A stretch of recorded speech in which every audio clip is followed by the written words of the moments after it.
Bonjour tout le monde. Bonjour ce matin. J'espère que c'est le matin pour vous, parce que c'est le matin que c'est le meilleur moment de faire une étude biblique. Alors ce matin, on va continuer dans notre série d'émissions, d'études bibliques. Ce trimestre-ci, comme vous le savez sûrement, nous étudions le grand conflit. Et ce matin, on va parler d'un conflit imminent. La semaine dernière, on a parlé de spiritisme dévoilé. On a constaté que le spiritisme est là depuis le tout début des temps et que c'est un piège dangereux qu'il nous faut éviter. Mais c'est un piège qui va conduire, malheureusement, à une guerre qui va alimenter l'armée, peut-être, de l'ennemi dans cette guerre ce conflit imminent qu'on va bientôt voir.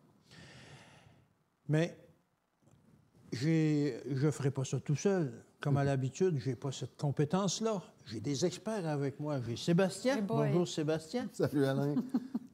Experts, un petit peu... on fait notre possible. C'est un grand mot, mais... On étudie et on essaie de redonner cette connaissance-là. Et j'ai Stéphanie. Bonjour, Stéphanie. Ça me fait plaisir. Cette semaine, je vais vous présenter les bêtes. Les bêtes? Tu as un zoo à nous présenter. Je suis experte en bêtes. Experte en bêtes. Tu aimes les animaux? Oui, certainement. Ou ceux-là? Un peu moins, peut-être? Non, j'aime mieux mes caniches. OK. Alors, effectivement, on va vous parler d'un conflit imminent. Mais avant de commencer, parce que, comme Sébastien l'a dit, on n'est pas experts. On n'est pas des théologiens. Non. Mais on a besoin du Saint-Esprit pour nous guider, justement, dans cette étude. Tu veux prier pour nous? Oui, prions. Alors, notre Père Céleste, on aimerait être transpercé par ton Saint-Esprit ce matin. Seigneur, sois avec nous, dirige-nous, guide-nous, parle pour nous, pour que les gens à la maison puissent bien comprendre. Et surtout, Seigneur, remplis tous ces gens qui nous regardent de ton Saint-Esprit, pour qu'ils puissent bien assimiler l'information pour la partager par la suite. C'est au nom de Jésus qu'on prie. Amen. Amen. Amen. Alors, on vous parle d'un conflit imminent. Est-ce que ça va être un conflit armé, une troisième guerre mondiale, un conflit qui va y avoir lieu au Moyen-Orient entre les musulmans et Israël, les pays musulmans s'unissant ensemble pour affronter Israël qui va être supporté par les États-Unis et d'autres pays? Est-ce que c'est ça? Des extraterrestres. Pardon? Ou des extraterrestres qui viennent nous envahir. On a toutes ces choses-là. Aujourd'hui, on peut entendre toutes ces versions-là aujourd'hui. Mais on va parler vraiment de ce que va être ce conflit-là. Qu'est-ce que la Bible dit qu'est ce conflit-là? Ouais. C'est plus un conflit spirituel qu'autre chose. Et on va le voir dans notre étude.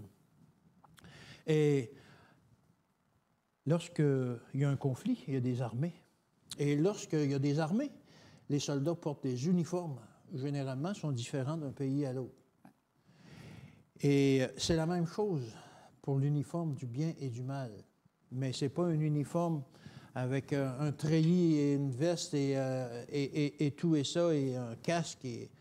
C'est un système qui est plus subtil. C'est une marque qui va déterminer à quelle armée appartiennent les soldats. Et on a spéculé beaucoup au sujet de ces marques-là au fil des siècles. À chaque fois qu'il arrive une nouvelle technologie, on dit « c'est ça ». Ouais. C'est ça qui est la marque qui va déterminer si on appartient à l'armée du bien ou à l'armée du mal. Par exemple, un tatou. Ah, la Bible parle d'un signe sur la main ou sur le front. Un tatou qui nous dit. Ou un peu plus tard, les codes barres. Ah, les codes barres, c'est incroyable, ça. On va nous tatouer, justement, un code barre. Et on va pouvoir nous reconnaître. Aujourd'hui, on a même parlé d'une puce électronique. Et la technologie est déjà là. On nous parlait dans notre leçon d'une petite puce qui est grosse comme un grain de riz qu'on peut implanter sous la peau. Et là-dessus, on a toutes nos informations bancaires, notre système de santé, etc., etc. Alors, c'est une technologie qui est déjà là, qui permet d'identifier les gens et de classifier les gens. Mais est-ce vraiment de cela qu'on parle? De quelque chose de physique, de matériel, avec un lecteur, qu'on va savoir, ah, toi, tu es dans le clan du bien, toi, tu es dans le clan du mal, ou vice-versa. Est-ce que Dieu a besoin de ça pour savoir dans quel clan bonne question. Bonne question. Ouais. Est-ce que, lorsqu'on cherche à découvrir quelle est cette marque, est-ce que Dieu a besoin, justement, d'un scanner pour savoir de quel côté on se trouve? Effectivement que non. Le but de cette leçon-là, ce n'est pas d'identifier une marque littérale ou qui va nous permettre de dire celui-là appartient au bien, au clan du bien, celui-là au clan du mal. Donc, la Bible, c'est plutôt, comment dirais-je, un système d'allégeance qu'elle recherche. Mais l'allégeance n'est pas déterminée par une marque que l'on a sur nous, mais plutôt une marque que l'on a en nous. Mm-hmm. Quelle est notre philosophie de pensée? Quelles sont nos valeurs? C'est ça qui va déterminer à qui on appartient. Est-ce qu'on appartient au bien ou au mal? Par exemple, dans Apocalypse 14, versets 7 à 9, on peut lire ceci. Je vis un autre ange, je suis au verset 6, excusez-moi. Il disait d'une voix forte, « Craignez Dieu et donnez-lui gloire, car l'heure de son jugement est venue. Et adorez celui qui a fait le ciel et la terre et la mer et les sources d'eau. » Et un second ange suivit en disant, « Elle est tombée, Babylone la grande, qui a abreuvé toutes les nations du vent de sa fureur et de son impudicité. » Et un troisième ange les suivit en disant d'une voix forte, « Si quelqu'un adore la bête et son image et reçoit une marque sur le front ou sur la main, il boira lui aussi du vent de la fureur de Dieu. » Alors, dans ces versets-là, que nous, on appelle le message des trois anges, parce que c'est trois anges qui présentent ce message l'un après l'autre, on retrouve justement un appel à l'adoration. Au verset 7, l'ange disait d'une voix forte, « Craignez Dieu et donnez-lui gloire, car l'heure de son jugement est venue. Et adorez celui qui a fait le ciel, la terre et la mer et les sources d'eau. » Alors, c'est un appel à l'adoration.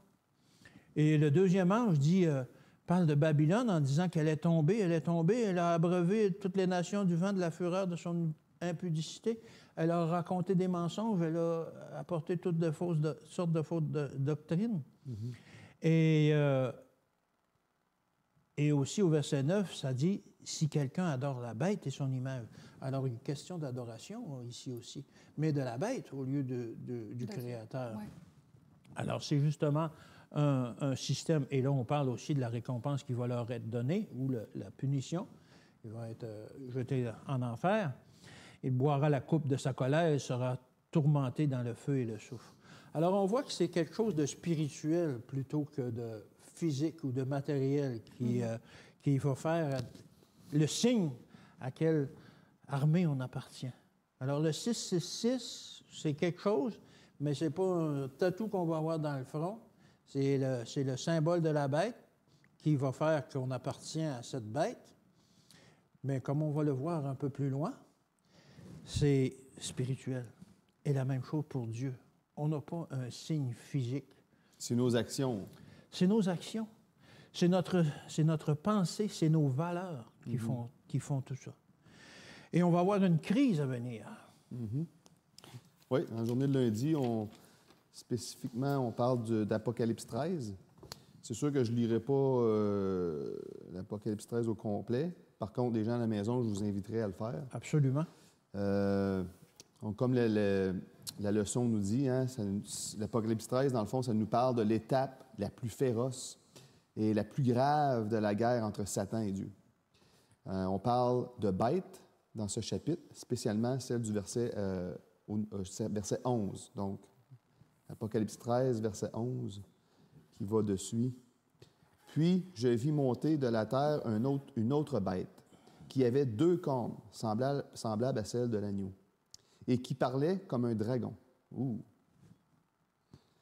On a un agneau, mais... Un agneau qui parle comme un dragon. Non, fait que ça, c'est normalement... L'habitude d'un agneau, c'est... Mais là, c'est pas ça, là. Mm-hmm.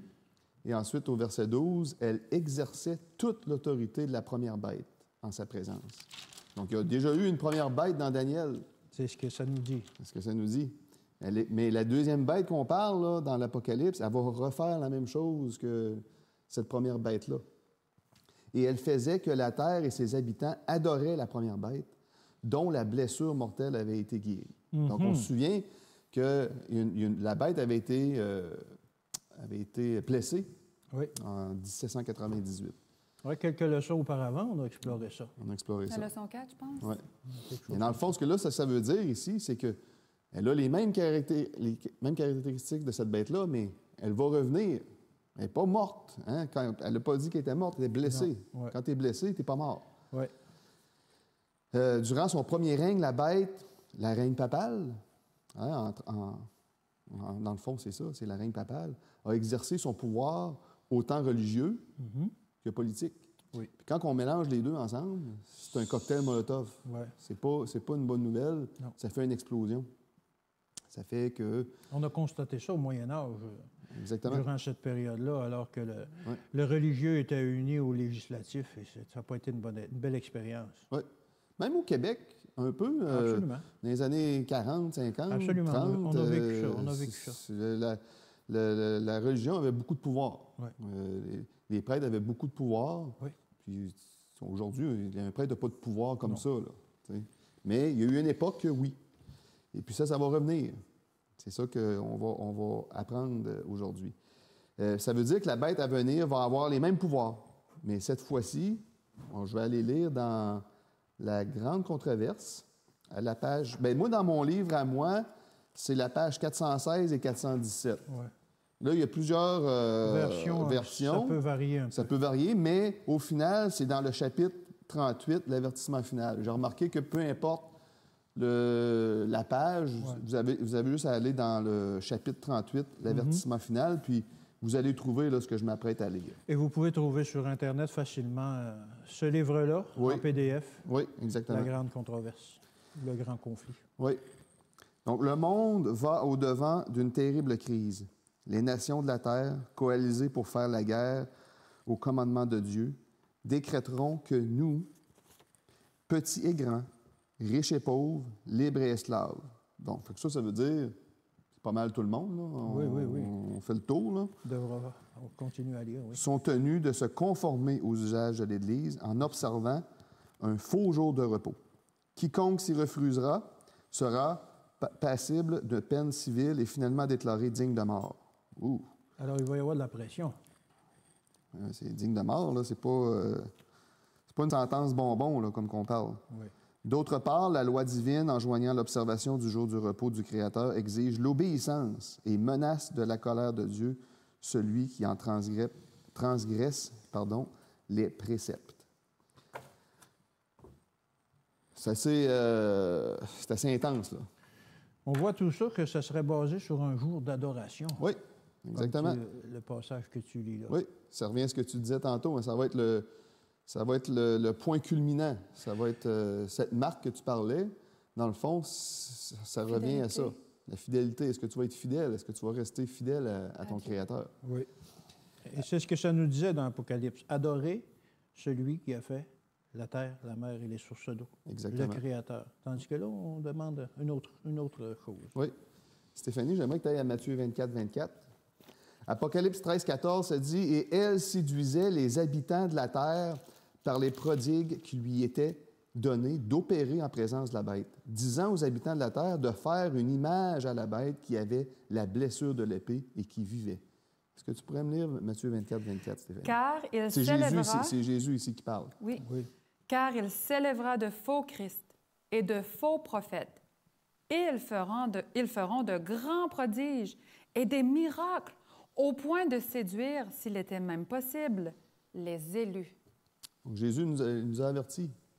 Il nous l'a dit. Ça va chauffer. Il va y avoir des manifestations extrêmes pour nous convaincre. Exactement. Donc, hein, on voit ici l'Apocalypse 13, 14.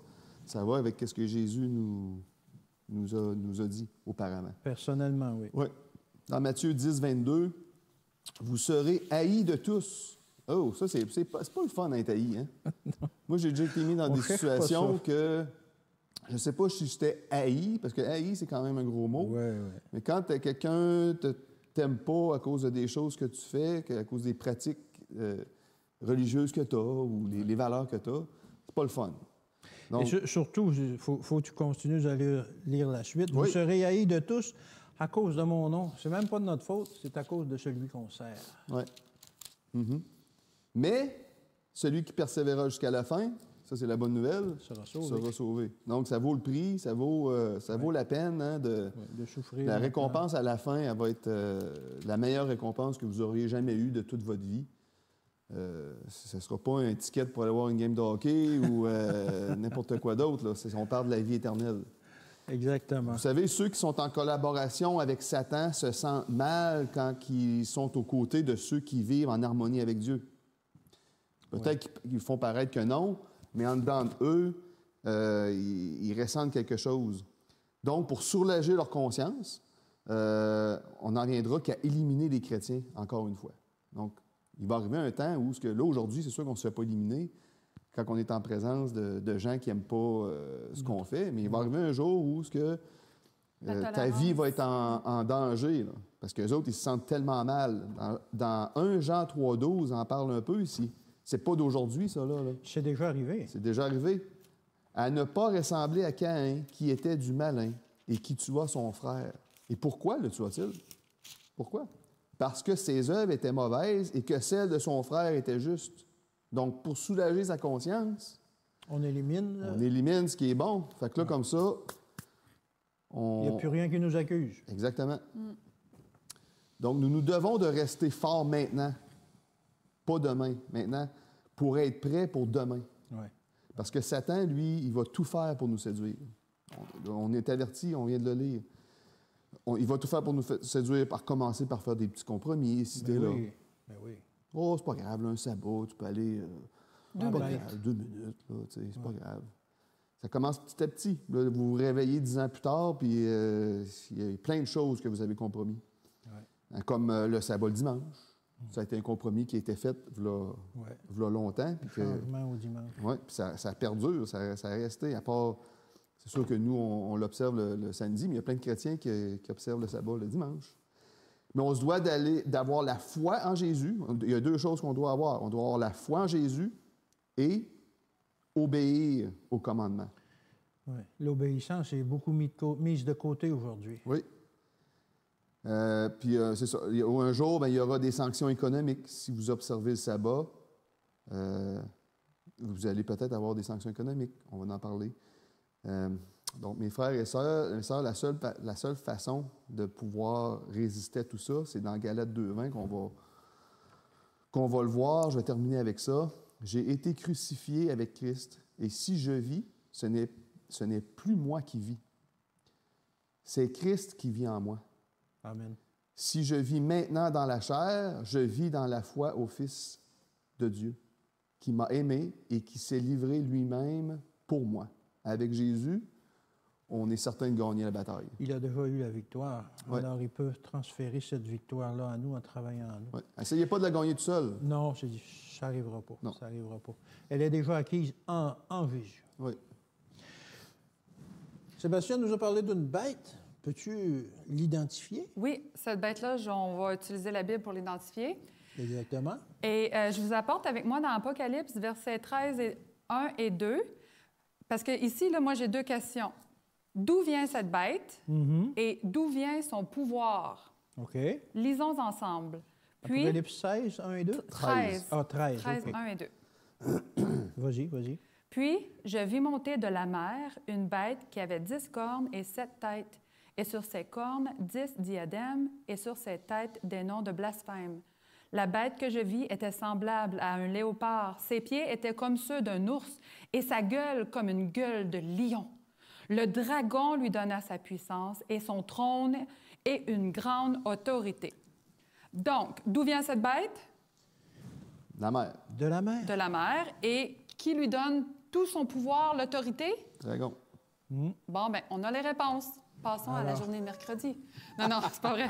On va creuser un peu plus que ça. On va creuser parce que, tu sais, un dragon, une mer, c'est comme... Hein? C'est quoi? Ça c'est quoi en représente quoi? français? Exactement. Qu'est-ce que ça veut dire au sens biblique? Exact. On n'a pas besoin d'essayer de deviner. La Bible elle se répond... S'interprète par elle-même. Exact. Et on va retourner dans le passé. Retournons dans Daniel chapitre 7. Mais on ne lira pas le chapitre 7 en entier. Non. Le chapitre 7 nous parle de la vision que Daniel a par rapport à 4 animaux. Oui. Au verset 3, ces 4 animaux-là sortent, c'est marqué noir sur blanc, ces 4 animaux, il les voit sortir de la mer. De la mer. Ah! C'est le même mot qu'on vient d'entendre dans Apocalypse au verset 1 du chapitre 13.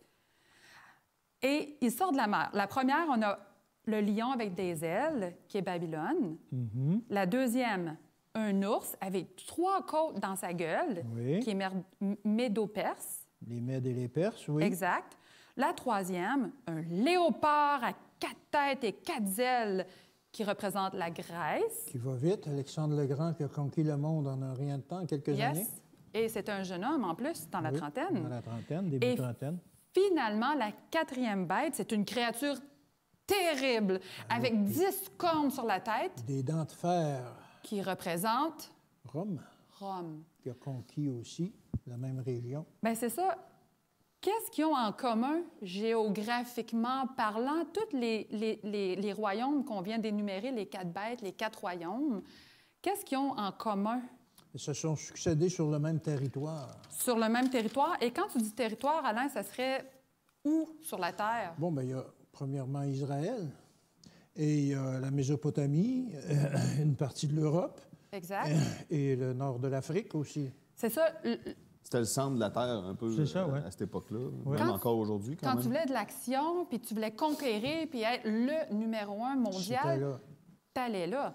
T'allais pas aux îles Mouk-Mouk ou en Arctique ou en Antarctique. Ailleurs de ça, c'était des barbares, et puis on s'occupait pas d'eux autres. Exact. C'était là le centre, là. C'est là que ça se passait. Bon. Fait que d'où sort cette bête? Elle sort de la mer. Et en lisant, en étudiant, on se rend compte que la mer... C'est pourtant pas la mer qu'on parle. Non. C'est terrestre. C'est terrestre, mais ça représente des nations, des peuples, des langues. Ça représente un endroit qui est il y a des masses de gens. Oui.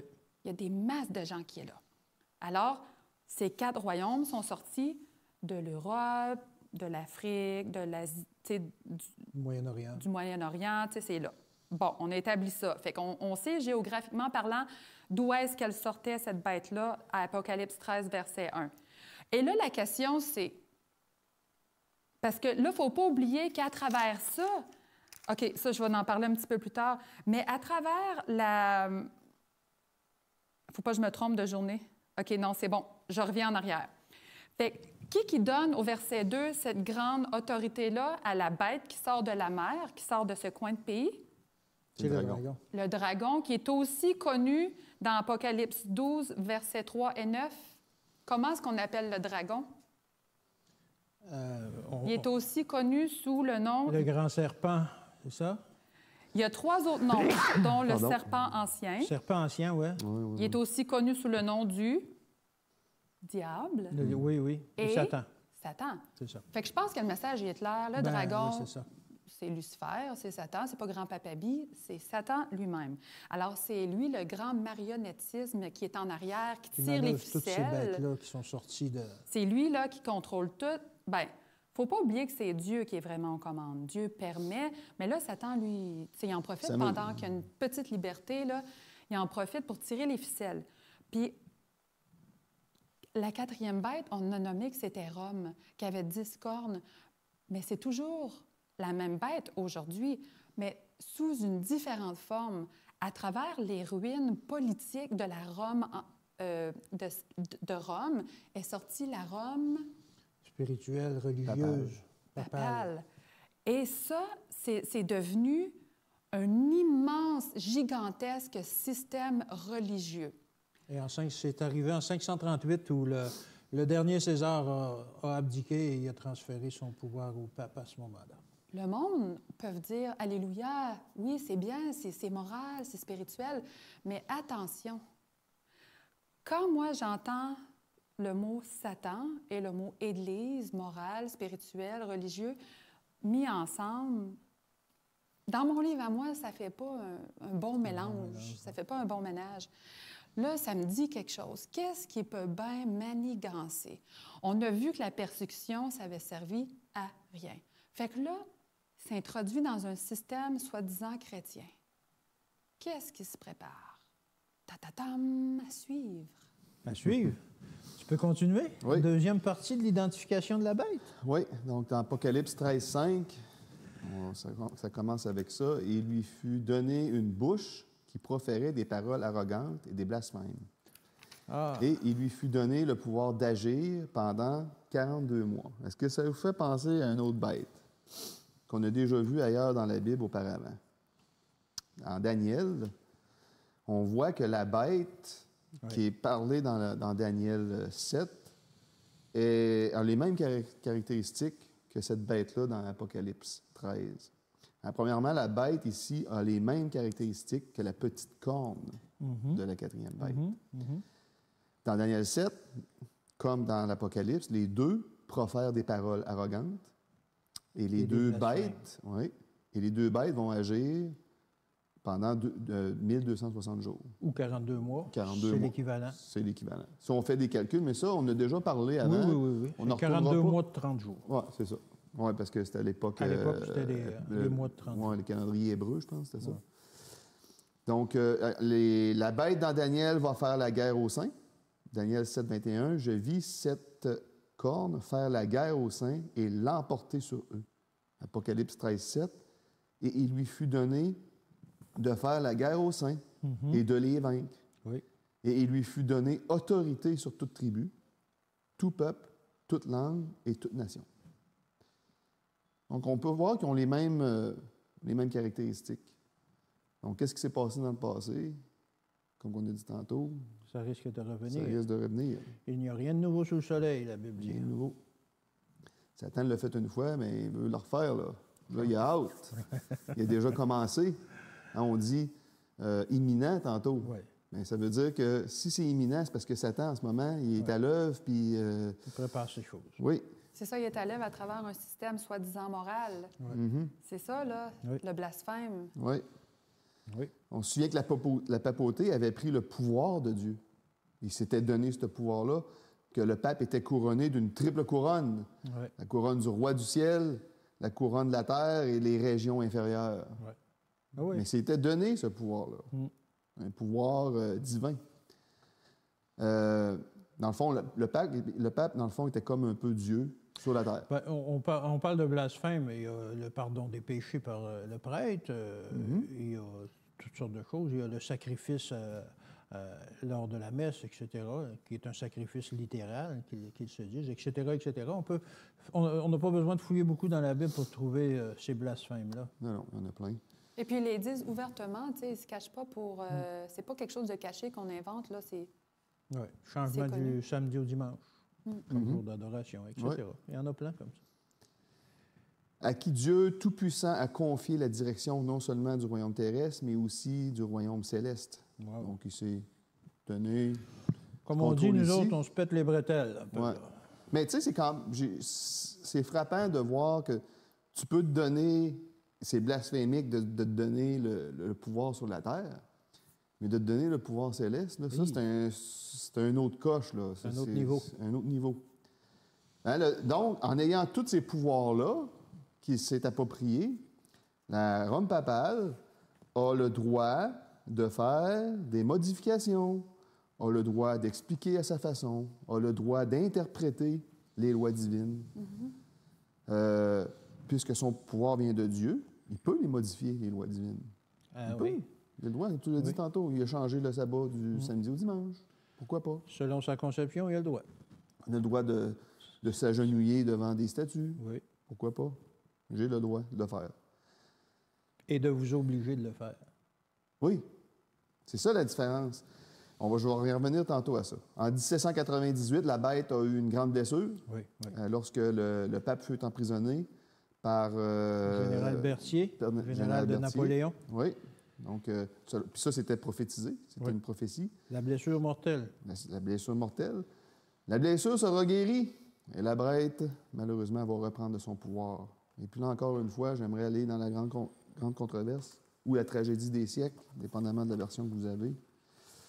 À la page, dans le mien, dans mon livre à moi, c'est la page 424, qui se trouve à être, encore une fois, c'est dans le chapitre 39, le temps de détresse.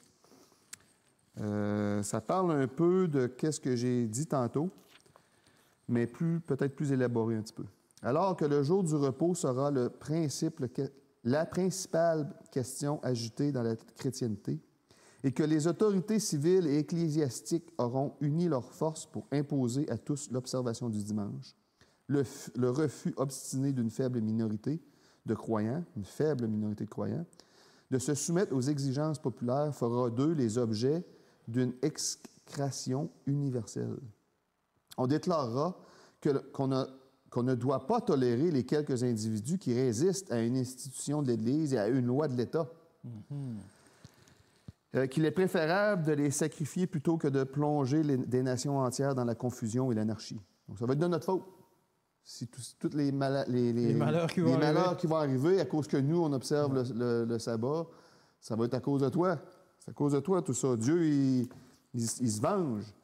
Il y a 18 siècles, les chefs du peuple se servaient de ce même argument contre Jésus. Oui. Il est de votre intérêt qu'un seul homme meure pour le peuple et que la nation entière ne périsse pas. Alors, comme tu as dit tantôt, il n'y a rien de nouveau sous le ciel. Sous le soleil, oui. Sous le soleil, disait l'astucieux Caïphe. Je ne sais pas si c'est comme ça qu'on le prononce. Caïphe, oui. Caïphe. Cet argument semblera concluant. Un décret lancé contre les observateurs du sabbat du 4e commandement les déclarera passibles des châtiments les plus sévères et donnera au public, à partir d'une certaine date, l'autorisation de les mettre à mort. Le romanisme dans l'Ancien Monde et le protestantisme apostate dans le Nouveau adopteront les mêmes mesures envers ceux qui honorent les statuts de l'Éternel. Donc, Satan opère sa mission depuis un trône majestueux, caché derrière une organisation soi-disant chrétien, cachant son identité. Il est rusé. Oui. Il est Un rusé. marionnettisme. Hein? Un marionnettiste. Oui. Il est caché, il tire les ficelles, mais Oui. c'est lui qui se cache. Nous, on derrière voit ça. rien de ça aller.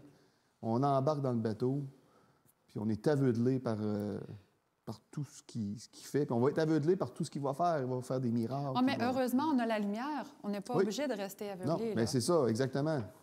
Quand je dis on est aveuglé, c'est... Mais même, il y a des grands élus de l'Église qui vont être aveuglés. Oui, trompé. Ils vont être trompés. Son but, c'est de tromper. De là l'importance de l'étude personnelle. Oui. Puis je vais revenir au commentaire que tu as dit tantôt, je vais finir avec ça, que je trouve qui est très important pour voir la différence entre cette bête et comment que Dieu opère. Une autorité politique et religieuse égale quoi?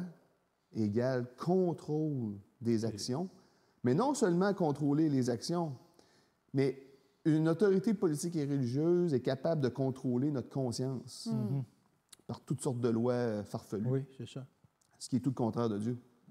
Dieu nous donne le libre arbitre. Dieu nous donne la liberté de conscience. Il nous donne le choix.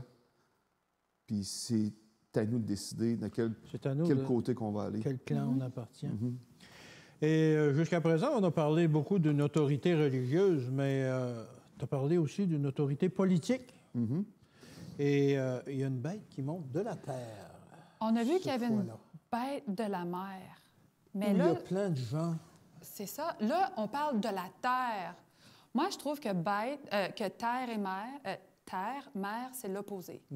Alors, je vais en parler un petit peu plus loin.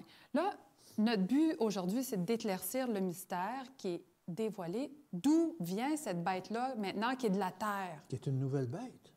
Elle vient d'où, celle-là? Apocalypse 13, le verset 11 à 18. Je vais le lire très rapidement. Oui. Puis je vis monter de la terre une autre bête qui avait 10 cornes, semblables à celles d'un agneau et qui parlait comme un dragon. Elle exerçait toute l'autorité de la première bête en sa présence. Et elle faisait que la terre et ses habitants adoraient la première bête dont la blessure mortelle avait été guérie. Wow! Elle opérait des grands prodiges, même jusqu'à faire descendre du feu du ciel sur la terre à la vue des hommes. Et elle séduisait les habitants de la terre par des prodiges qui lui étaient donnés d'opérer en présence de la bête, toujours en présence de la bête, disant aux habitants de la terre de faire une image à la bête qui avait la blessure de l'épée et qui vivait. Et il lui fut donné d'animer l'image de la bête afin que l'image de la bête parlât et qu'elle fit que tous ceux qui n'adoraient pas l'image de la bête fussent tués. Et elle fit que tous, petits et grands, riches et pauvres, libres et esclaves, reçussent une marque sur la main droite ou sur leur front, et que personne ne put acheter ni vendre sans avoir la marque, le nom de la bête ou le nombre de son nom. C'est ici la sagesse. Que celui qui a de l'intelligence calcule le nombre de la bête, car c'est un nombre d'hommes, et un nombre est 666. Mais là, au début, ça parle d'une bête qui vient de où? De la terre. De la terre. Alors, qu'est-ce qui est à l'opposé de l'Est? L'Ouest. Oui. L'Ouest. Qu'est-ce qu'on retrouve à la fin de la prophétie des 1260 jours, années, qui ont pris fin en 1798, il y a un nouveau royaume. Qui s'est dévoilé, qui a Uh-huh. été découvert, si on peut dire. Quel nom porte ce royaume? L'Amérique du Nord, L'Amérique du Nord, mais plus précisément, est-ce qu'elle qui est s'appellerait devenue les États-Unis. nos voisins du Sud, les États-Unis? C'est pas quelque chose qu'on invente. C'est quelque chose c'est un fait. Toutes les caractéristiques, quand on fait une étude beaucoup plus approfondie de Daniel et Apocalypse, on voit que chaque énoncé, chaque caractéristique correspond aux États-Unis d'Amérique. Dont la période de temps, dont... Tout fait. Ouais. Il n'y a pas aucun autre pays qui est même proche d'être peut-être, ah, c'est peut-être ça. Non, c'est les États-Unis, sans aucun doute. Et les États-Unis, ils ont été fondés sur deux principes qui les ont propulsés au sommet de la réussite. Les deux codes. Quels sont ces deux principes? Il y a comme deux formes de gouvernement dans ce pays-là. Il y a le politique et le religieux qui sont séparés. On pourrait appeler le religieux, ça commence avec un P, Protestantisme. le protestantisme, et le politique, ça commence avec un R, Républicain. républicanisme. Ah, républicanisme. oui, c'est ça. Ça veut dire le pouvoir au peuple. Exact. Et le protestantisme, ça veut dire quoi? La religion libre.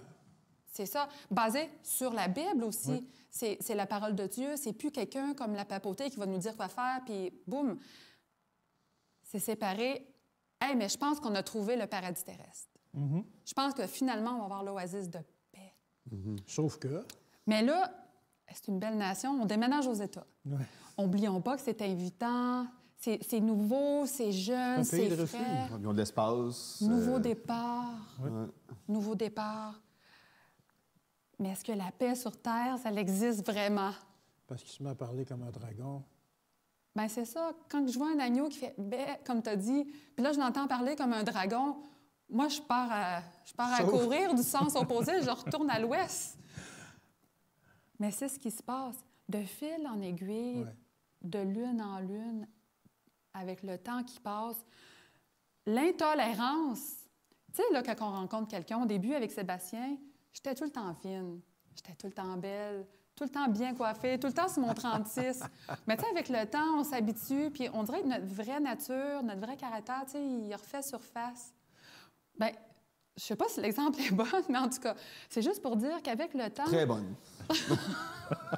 C'est juste pour dire qu'avec le temps, cette oasis de paix-là qu'on appelle les États-Unis, bien, le même esprit qui l'anime va ressortir. L'intolérance, Bon, la on bête. le voit, l'intolérance en ce moment. Là. Ben, la parole que tu viens de lire est en train de faire une image de la bête. C'est la ça. précédente bête. C'est un nouveau chapitre, oui, je vous l'accorde, mais c'est la même histoire, la même vieille histoire qui se répète. Vous l'avez dit, chacun votre tour, il n'y a rien de nouveau sous le soleil. Pensez-vous que ça va être un nouveau chapitre qui va avoir une nouvelle histoire? Non. C'est le même vieux mensonge qui va se répéter. C'est ça. Puis là, on le voit déjà, comme vous l'avez mentionné, que la tolérance, ça disparaît. Là. De plus en plus, on entend d'intolérance par rapport à la couleur, par rapport à ci, par rapport à ça. On ne peut plus dire... Tu sais, ça devient de plus en plus intolérant dans plein d'autres choses. Oui. Puis moi, quand j'entends les mots, comme on vient de lire, là, obligé, forcé, des humains avec une libre conscience à adorer l'image de la bête, il n'y a pas...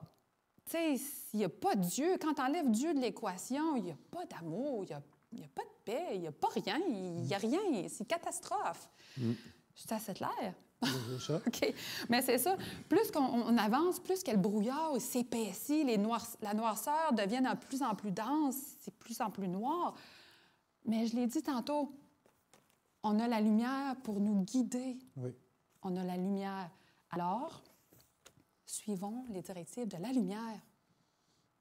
Puis, tu sais, quand ça dit au verset 17 que personne n'a pu acheter ni vendre sans avoir la marque, tu sais, on le voit, là, tu sais, avec la disparition tranquillement de l'argent liquide. Ah ben oui. Moi, je suis allé à Cuba, il n'y a pas si longtemps, puis ils ont tous changé leur façon de payer. À cette heure, c'est ça. Il n'y a plus d'argent liquide, là. Les autres sont rendus que ça te prend une carte.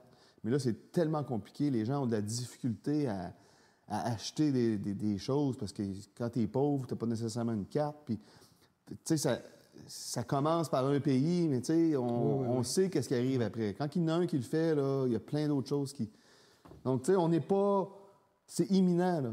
C'est imminent. On a plein de signes là, qui nous le démontrent. Et comme tu le mentionnes, le système est déjà en place. Parfois, on nous dit on va nous implanter une puce qui va nous permettre, qui va nous empêcher d'acheter puis vendre. Mais j'ai des petites nouvelles pour vous. Des puces, on en a déjà plein dans notre portefeuille. Oui. Puis le système, on va juste à les désactiver, puis on ne peut plus rien faire. Si demain matin, il décide qu'Alain ne peut plus se servir de son compte bancaire pour acheter, c'est fini. Là. C'est fini. Oui. Je vais épuiser les quelques dollars qui me restent dans mon portefeuille, et après, c'est terminé. Ouais. On voit vraiment la main de Dieu qui retient encore les 80. C'est ça, pour accorder aux personnes encore le temps de... OK, revenez. Dieu, il est bon. Et on n'a pas mis l'accent beaucoup sur ça, mais le signe d'appartenance, on en a parlé, mais on n'a pas mis l'accent dessus. C'est justement quel jour on va observer. C'est ce qui va faire la différence. Ouais.